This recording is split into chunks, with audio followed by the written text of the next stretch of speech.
Pastor Lloyd. Pasalamat gyud ko kang Pastor Ray nga gitagaan ko niyang pribiliyo nga makawali sa pulong sa Dios. Og dito magalagan mga ison at ato kablian ang atong mga Biblia sa 1 Samuel chapter 2 verse 1 to 3. Magatindog ida aging taod sa pulong sa Dios.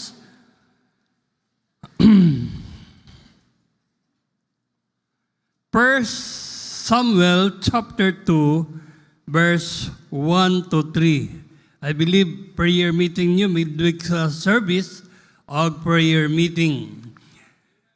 Atong dunganan lagbasag ini, ready, begin. And Hannah prayed and said, My heart rejoiceth in the Lord, mine horn is exalted in the Lord, my mouth is enlarged over mine enemies, because I rejoice in thy salvation. There is none holy as the Lord, for there is none beside thee. There in a rock like our God. Talk no more so exceedingly proudly. Let not arrogancy come out of your mouth. For the Lord is a God of knowledge, and by Him actions are weighed. Magamot ta, salamat dalay ko namong Diyos, salamat sa imong pulong. Akong pagampo, ikaw mag-bless o magapanalangin Diyod sa imong pulong. Gabita imong ubos alagad nga magdala sa imong pulong karon. In Jesus' name I pray, Amen. So magalingkod ka mo, salamat sa Ginoo nga ang uluhan sa itong minsay, actions are weighed by the Lord. Di ba? Unsa man ang aksyon nga gusto sa Diyos nga atong makita diya mga ison, diri sa kinabuhi ni Hannah. Atong tanawon diri mga ison sa 1 Samuel chapter 1. Iyon sa verse 4, 1 Samuel chapter 1 verse 4, and when the time was that Elkanah offered, he gave to Peninnah his wife, and to all her sons and her daughters portions. But unto Hannah he gave a worthy portion, for he loved Hannah, but the Lord had shut up her womb. And her adversary also provoked her sore, to make her prate, because of the Lord had shut up her womb. Then, ingon sa verse 7, as he did so year by year, when she went up to the house of the Lord, so she provoked her, therefore she wept and did not eat. Sa ato pa, ang gusto sa Diyos sa atong kinabuhi may son, ato ma-realize si Hannah na siya gitawag physical problem, wa siya anak mga ison, o na siya gitawag spiritual problem. O ato magkita diya mga ison, ang iyang spiritual problem kay naa si Satanas. O gani isa diyang niadto siya sa balay sa Diyos, na gihapon si Satanas. Basta magbantay mo kay na iyong naa si Satanas karon sa diri sa ato, di ba? O ato makita diya mga ison nga ang gusto sa Diyos sa atong kinabuhi mga ison, ang number one nga action gyud nga gusto ipabuhat ka nato sa Diyos, ang number one is gitawag forsake not. Kung atong tanawon ng kalibutan karon mga ison, ang igira sa Iran o sa Israel, di ba? O ang India usab karon o ang Pakistan, nagpasabot ka na nga hapit na gyud mo balik ang Ginoo. Diba? O ingon ang Biblia, ingon sa Hebrews 10:25, forsaking not the assembling of yourselves together as the manner of some is, but exhorting one another so much the more as di approaching. Nato ba sa diyang makita nato mga ison nga hapit na gyud mo balik sa Ginoo, di gyud nato kalimtan ang atong panagtigom. Diba? Kaya nga naman, basig karong gabi, may son, mabalik ang Ginoo. O gingon ang Biblia, basig maulawan ta sa pagbalik sa Ginoo. Nga mata sa balay sa Diyos, o atong palabi ang mga butang nga iya sa kalibutanon. Diba, ison, ang akong kinabuhi sa diyang, nag-eskwela ko sa, ako mechanical engineering sa University of Bohol. Dito man ko pa-eskwela kay natong agi sa 1972 grabe ang mga kabataan o dito ko pa-eskwela sa University of Bohol. Og ang naitabo Ang akong papa, kay insik pa akong papa, dili tao. Insik, di uli sa Hong Kong. Kaya ito yung pamilya po dito. O nabilin ko diri mga ison, o wagi ko nahimo, na-depress ko gayo. O gani sa diyang, sa second year na ako dito, nabagsak ko sa major subject, sa differential calculus. Mga ison, o ang naitabo, wako'y laing mahimo, nibaling ko sa Cebu. Pasalamat ko sa Ginoo nga sa diyang nibaling ko sa Cebu mga ison, nakadawat ko sa kaluwasan nga naalaman kan Jesus Christ. Doon ay duha kayang people nga nagbisita sa among dito sa among boarding house og gipangutan ko nila kung sigurado ba kumato sa langit ako. Di ko sigurado. Bisa sa una, sa gamay pa ko, ga sakristan ko usay sa pare o ako ang number 1 sa among klase sa religion. Pero di ko kasiguro mo nang pasalamat ko nga naay tao nga gigamit sa Ginoo aron maluwas ako. O ang naitabo tungod kay pag adto na ko sa Cebu, sa third year college ko, mo akong pagdawas sa Ginoo mga ison o pag eskwela na ko, tungod kay giuna gyud nako ang bulaton sa Dios mga ison, matag opening sa simbahan sa Bible Baptist Church sa Katipunan, naagid ko. Member ko sa choir, member ko sa kinang gitawag o doon na among youth group sa Bilis o sa CIT. O napa si Pastor, si Pastor Yus, o nagkanta pa mi sa television, mga ison, nothing is impossible. O wag yung imposible sa Diyos. Di ba? Nakuman ko sa akong mechanical engineering sa 1977, March of 1977 mga ison, o sa October 1997, nakagraduate po ko sa akong electrical engineering o nahimo kong registered mechanical engineer. Ang naitabo, tadang nauli ko sa bukid nun, nakalimot ko sa Ginoo, nakalimot ko sa pagsimba sa Espiritu Kabaturan, muna hinungdan nga gilatos ko sa Ginoo. Muna sa atong kinabuhi mga ison, kung ato ganing kalimtan ang gitawag ang bulaton sa Dios sa atong kinabuhi mga ison, o ato makita diya nga wa gyud may tabo sa atong kinabuhi. Muna nga nagresign ko og tungod diya na mga ison ang sa diyang gitawag ko sa Ginoo sa 1987 mga ison, nagpabungol-bungol ko. Kaya nga naman, basig dili maka-eskwela ni ako mga anak. Ang ako mga anak mga ison, 7 ka buok. Kini si Pastor Dave, akong assistant karon, ikaupat ni sa akong anak. O ako makita diya mga ison, sa diyang nagbalibad ko sa bulaton sa Diyos mga ison, usay di na ko masimba kay, usay baigo magyo ko nga, forward na ko sa una dito sa Cebu, sa usa ka mission conference mga ison, og ang itabo, gikan sa akong kamagwang anak, hangtod sa akong ikaunom anak, magison, magbalik-balik ra gyud sa hospital. Gipahinumduman gyud ko sa Ginoo mga ison, kay akong gikalimtan ang panagtigom og hangtod sa pagkatao gyud sa akong ika-7th child mga ison, nahimo kong pastor. That was 1994.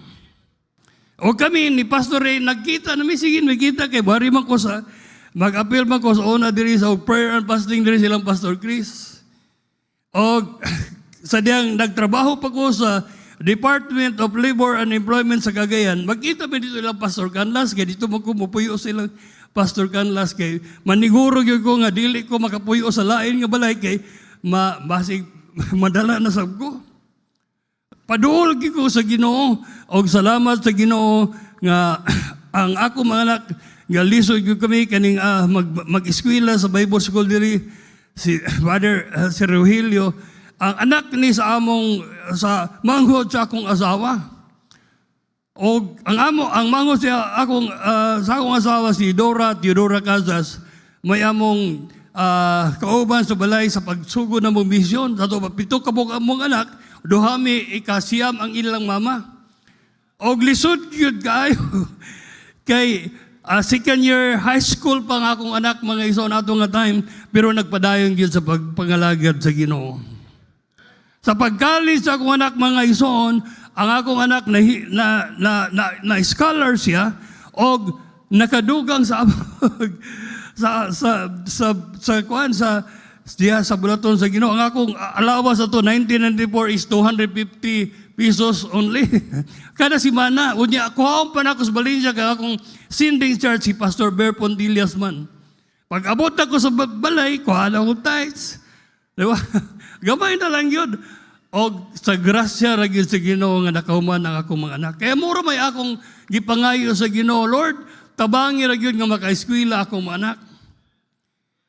O hangtod karon nakahuman na sila sa tanan mga igsoon o grasya ra gyud sa Ginoo. Muna sa atong kinabuhi mga igsoon, unsay atong aksyon nga malipay ang Ginoo, di gyud nato kalimtan ang atong panagtigom, labi na gyud ang pagampo. Kaya nagyon ang pulong sa Diyos, where 2 or 3 are gathered in my name, I am in the midst of them. Muna nga paduol ingon ang Bible, draw nigh unto God and He will draw nigh unto you. Then ikaduha, mga igsoon diri sa chapter 1 verse 7 so Boboker, therefore she wept and did not eat. Then she burst out, then said Elkanah her husband to her, Hannah, why weepest thou? Why eatest thou not? And why is the heart grieved? I am not better to thee than 10 sons. Yung pa niya, ato magkita niya, ngayon pa niya, sa verse 10, mga igsoon, she was in bitterness and soul and prayed unto the Lord and wept sore. Ato ba, nagpuasa o nagampog yun si Hannah.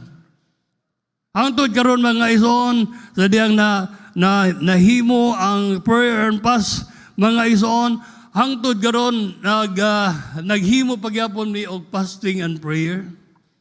Kaya nga naman, kung ato magkita di ba yun, nag-iuntong aman, ngadto ka sa mga apostolis, kanong di pa ninyo mapahawa ng usa ka demonyo sa akong anak? Nag-ingon si Jesus Christ, gidala niya ngadto kan Jesus Christ, ingon ni Jesus Christ, this kind can comfort by nothing but by fasting and prayer.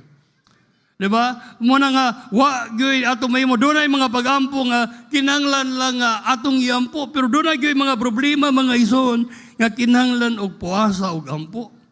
Kaya mo man ingon sa 1 Corinthians 7:5, be proud not one another, except it be consent for a time, that ye may give yourselves to fasting and prayer, that Satan tempt you not for your incontinency. Ano ba, ang gusto sa Diyos, ang gusto ni Satanas nga dauton yun ang atong kinabuhi, pero ang gusto sa Diyos nga tagaan tag madagayaon nga kinabuhi. Muna nga, makig-away kita. Diba? Kaya nga itong kontra maison, dili man nato makita, apan ato makita di maison, nga naagyod, gusto sa Diyos, ang atong aksyon, sama sa aksyon ni Hannah maison, nagpuasa o nagampo siya. Then ikatulong ang action ato makita diri sa kinabuhi ni Hannah sa verse 11, and she bowed a bow and said, O Lord of hosts, if thou wilt indeed look on the affliction of thine handmaid, and remember me, and not forget thine handmaid, but will give unto thine handmaid a man child, then I will give him unto the Lord all the days of his life, and there shall no razor come upon his head. Ang ikatulong nga butang nga gusto sa Diyos, nga aksyon na itong himuon na ison, is making a faith promise to the Lord. Ako mga ison, duha na ka-operation ako, gitanggal akong gallbladder sa 2017. Nitong February, mga ison, ang akong atay microwave ablation. Kay dunay mass maison, dunay tumor sa akong atay maison nga 5 centimeters. Og wag gyud lain. Ako lagi na Lord, kung imo pa kong ayon magpagamit pagud gahapon ko sa Ginoo. I will be turning 70 karong August 4. Og pasalamat ko sa Ginoo nga samtang buhi pa ko mga ison, akong gisaad sa Ginoo nga magpadayon gyud sa pagpangalagad sa Ginoo until sa akong kamatayon, di ba? O until nga mobalik gyud ang Ginoo, di ba? Muna nga sa atong kinabuhi mga ison, isaad gyud nato sa Ginoo. Oh, si Pastor Ray Sobrabas, doon na mag-isaad sa Ginoo na siya, di ba? Sa diyang nagpastor ko, men pa siya sa church dito sa una sa Kuan Baroy. Na-speaker na mo siya sa among men's fellowship dito sa simbahan o na-bless yun kayo ang among mga members dito.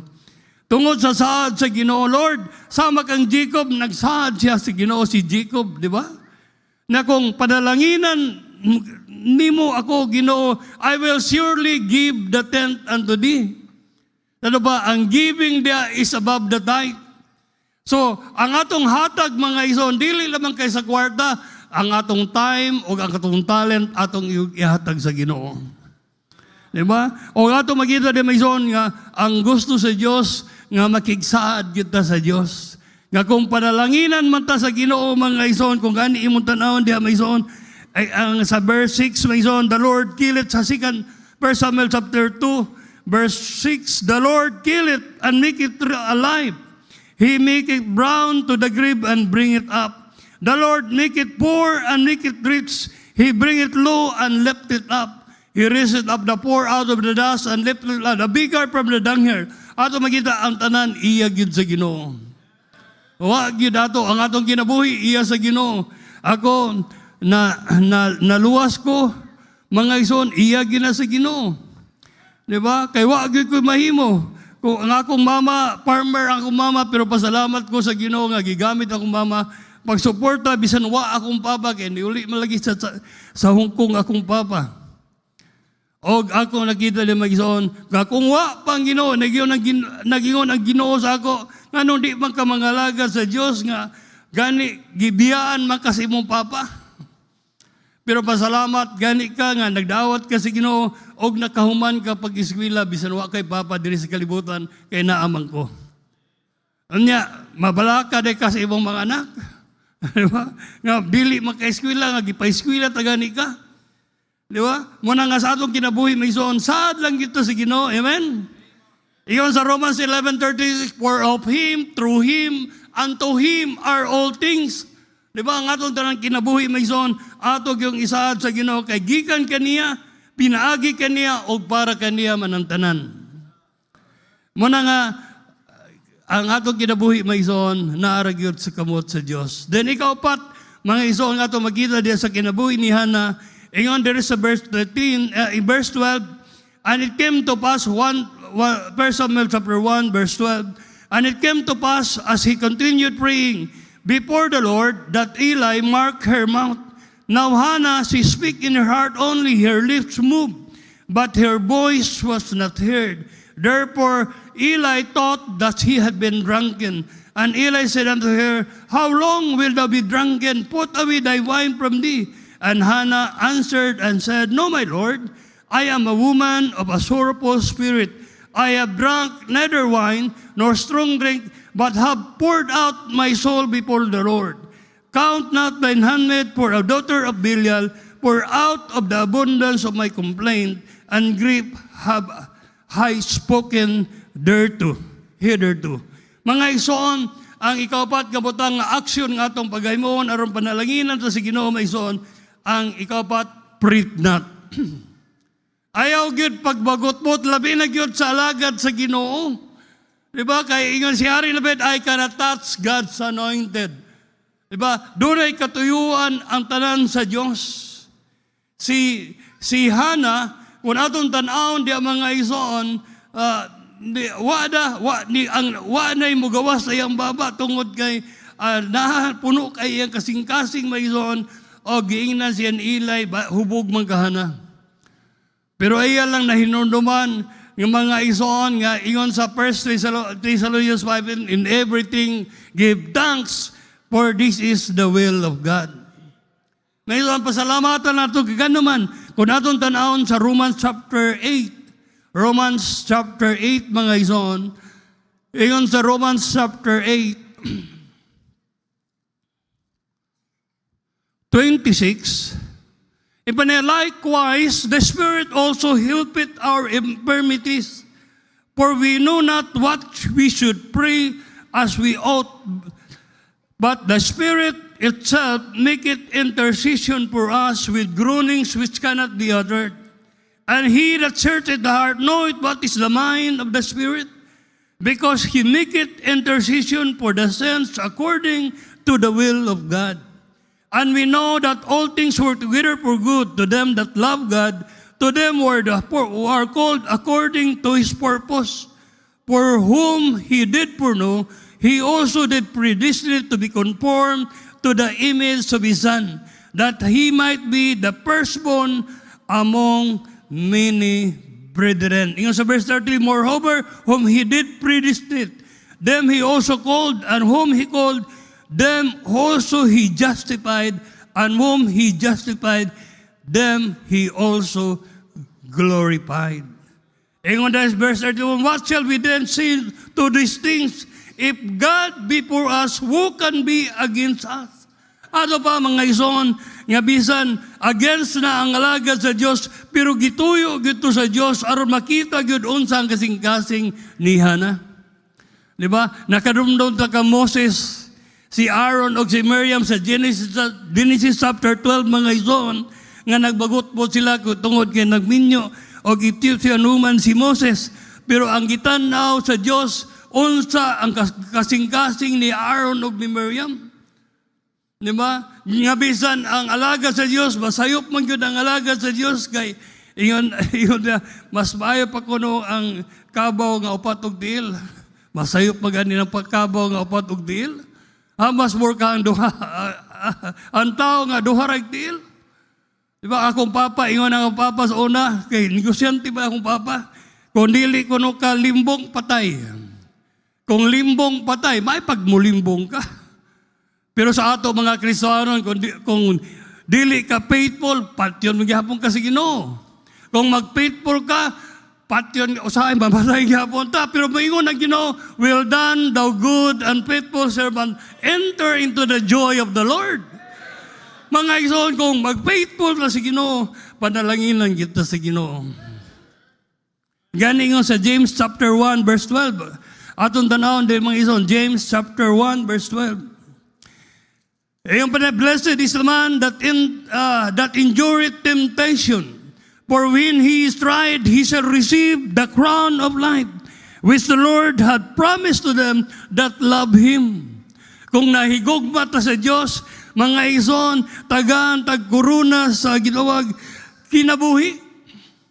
Nga itong kinabuhi, faithful ta, bisan ang alagad sa Diyos, nga si Eli, nasayop mga ison, pero ang nakita ni Hana Magson, gituyo sa Diyos to. Gani kung atong tanawon si Simay. Di ba? Si Haring David, gibato si Simay, bisay patyo na to ni Ginoo. Pero ingon ni Haring David, ayaw. Kaya nga akong ganing anak si Absalom, nagrebildi ka na ako. Kini pa si Simay, nga wala ko'y relasyon. Diba? Pero ingon ni Haring David, the Lord hath bidden him. Gituyo sa Ginoo. Diba nga si Simay mo batok ang Haring David aron makita unsa gyud ang kasing-kasing ni Haring David. That's why gitawag siya the man after God's heart. Maison matistingan ang atong Kristohanong kinabuhi nga kung dunay mudaot ka nato maison unsa atong reaksyon. Unsa atong aksyon sa ilang pagdawat? Ato bang nakita nga sila gigamit sa Ginoo? Angay pagani nato sila pasalamatan sa Dios. Kay gigamit sila sa Dios aron matistingan ang atong Kristohanon nga kinabuhi. Di ba? Muna nga sa atong kinabuhi maison, padayon na gyud ta pagpangalagad sa Ginoo. Ingon sa Colossians chapter 4, continue in prayer. Watch also in thanksgiving. Angay dito magpasalamat sa Ginoo sa mga problema moabot sa atong kinabuhi. Kaya nag-ingon ang Biblia, all things are for your sakes. Para ra ginakanimo, dili gina para sa ako, para sa imo, aron panalanginan ta sa Ginoo. Di ba mga ilon, pasalamat ko nga nagyon akong mama, magpastor man niya akong anak.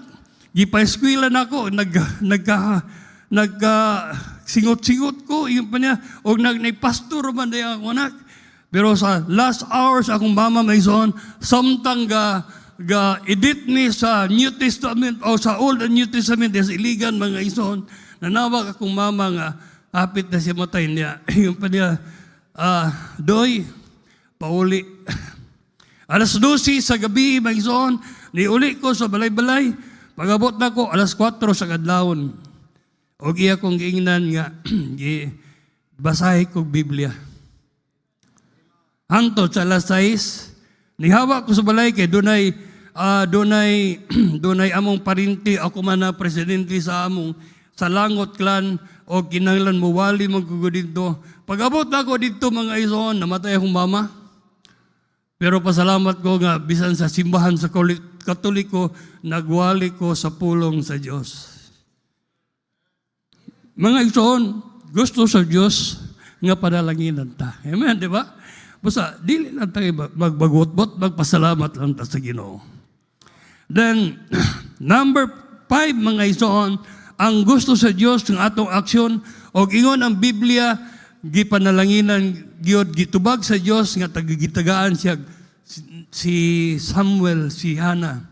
Sa verse 27, 1:27, yung pa niya, for this child I prayed, and the Lord hath given me my petition, which I asked of him, therefore also I have lent him to the Lord.